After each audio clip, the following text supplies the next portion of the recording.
Hey guys, I am back with another project share for you. This project was inspired by Jess Craft's many X number of cards, one paper pad videos. I will link her channel below. She has a ton of videos where she takes one 6x6 paper pad, usually by Doodlebug, and just mass produces cards with them. And she always has a corresponding blog post where she lists off the dimensions that she used and whatnot. And as someone who's just getting into card making, I do find that very helpful. So inspired by all of her videos, I decided to try and do something similar with that Falalalallama 6x6 paper pad that I picked up at Michael's a while ago. I can guarantee these are not nearly as good as what she does, but I did try. So most of these cards were just made with the paper pad and cardstock from those half-pound packs from Dollar Tree. I used the biggest strips of cardstock that come in those packs, which end up being just shy of A2 size. A2 cards are 4 1/4 inches by 5 1/2 inches, and these cards ended up being 4 1/8 inches by 5 1/4. I'm not sure if I scaled things down exactly correctly, but I tried. I did also have to end up using a few embellishments from my stash to finish up the last few cards, but I'll explain that as I come to that. So the first 10 cards were made with a slate blue cardstock. I ended up putting white cardstock in the inside so that things could be written in them and actually be visible since the blue cardstock is so dark. So this was the first card that I made, and I instantly screwed it up by cutting the base layer too small. As you can see, the second card with the same design looks a lot better because the base is covering the majority of the card, whereas this is too skinny. I did find that the cards looked a little boring just with the base layers and the cut apart, so I ended up going into my stash and pulling out these Merry Christmas stickers. This one doesn't want to stick, but this is the screw up anyways, so whatever. These Merry Christmas stickers that were in the Michael's seasonal sticker book.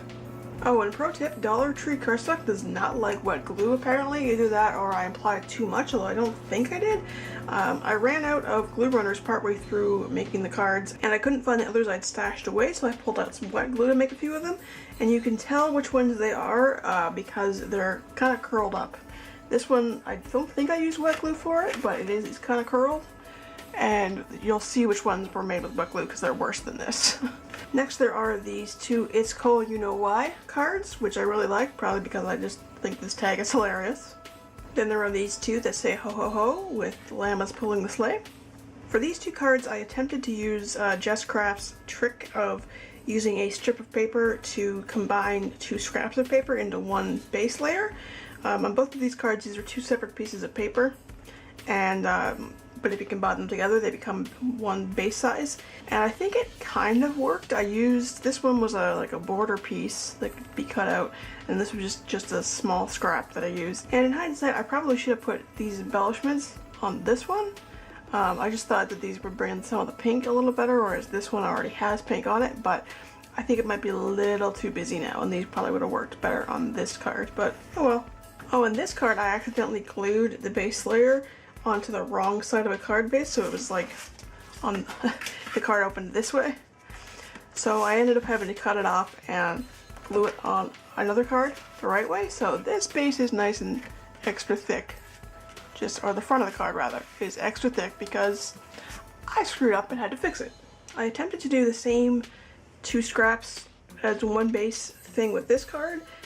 It worked a little better because the cut apart that I used was bigger, so it kind of hides it better, but again I used wet glue on this one, and as you can see it's all kind of warped, which sucks, and flattening it out didn't help. So, and this is the last blue card that I made. I was having trouble using up the last of my scraps and whatnot, and some of the larger full page pieces of paper from the pad, but I think this one turned out okay.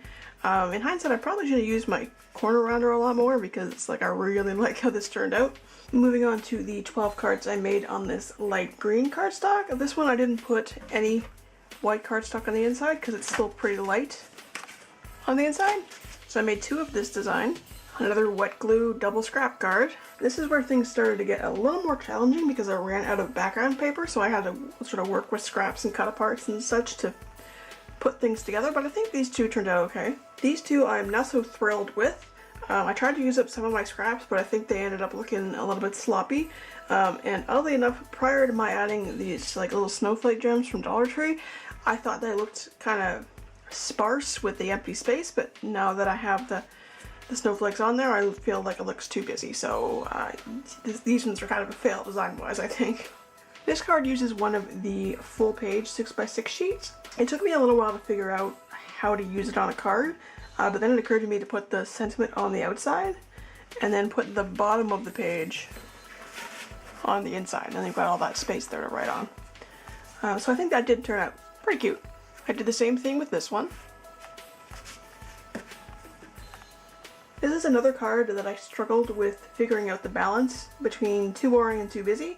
Initially I just had this border, this stripe, and this blank cut apart. And then eventually I added this December 25th sticker from Dollar Tree and this December embellishment from a Pebbles ephemera pack that I bought a while back at a scrapbooking show. But it still looked really empty with all this blank space. So then I added these snowflake gems from the Dollar Tree and this little angel llama that was like the last one out of the paper pack, and I didn't want to not use it.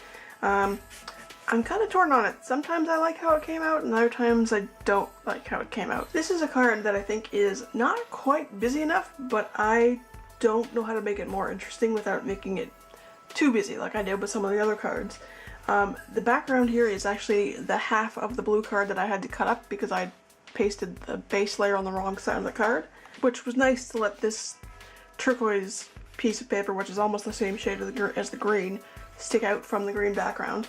And then both of these embellishments, the Holly Jolly Christmas and the poinsettia, they were both from that Pebbles ephemera pack as well. And I actually had to fussy cut this one because there was a big, thick, ugly white border around it, and it just would have totally like taken away from the whole thing. So I do like how this turned out, but I'm still I feel like it's missing something and I really don't know what to add to it.